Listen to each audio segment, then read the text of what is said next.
今回紹介しますのはエバーグリーンインターナショナルからですね、4月に発売されましたZOWAZOWA 4.5 インチでございます。値段の方は税込み1100円、5本入り1本あたり220円となっておりますね。で 3.5 インチの方はですね、6月に発売予定ということで 4.5 インチの方がですね先に発売されております。で木本俊文プロのねプロデュースということで、独創的なフォルムが生み出すゾワゾワとした生命感、バスの捕食本能を狂わせる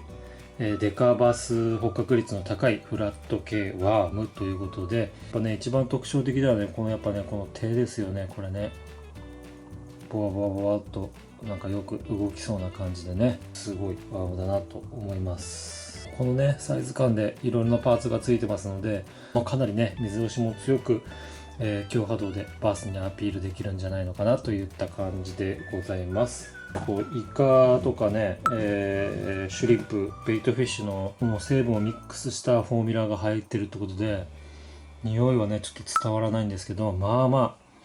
結構いい匂いがする。釣れそうな生命感たっぷりな匂いがする。重さの方はねこちらね 16.86 ってことで、かなり重めのワームになってますね。10g のジグヘッドなんかつけてるとね1オンス近くなってしまうので、これを使うにはかなりのね H クラスのね、強めのタックルが必要になるってことで、結構重めのワームになってますね。フックなんですけど、なんか結構ねエバーグリーンのプロスタッフの人たちはなんか30を使ってる人が多くて、私も30で一回刺してみますけどね、30でこのぐらいね、30だとこのぐらい、ライトニングストライクの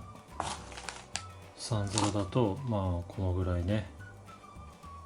その上の40だとねこのぐらいですね。このぐらいの差がある感じね。40でも良さそうかなね。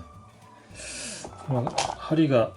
小さければ小さいほどこの可動域が広がってね生めかしい動きにはなるんでしょうけど、40でライトニングストライクの40でやってみようと思います。この辺はね好み、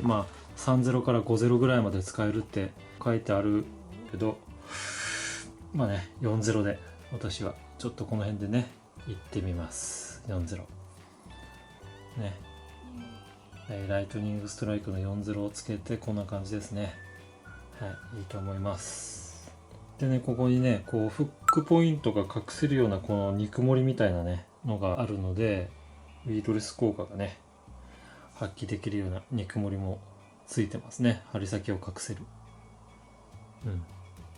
撮影したねワームの方はこちらになります。で、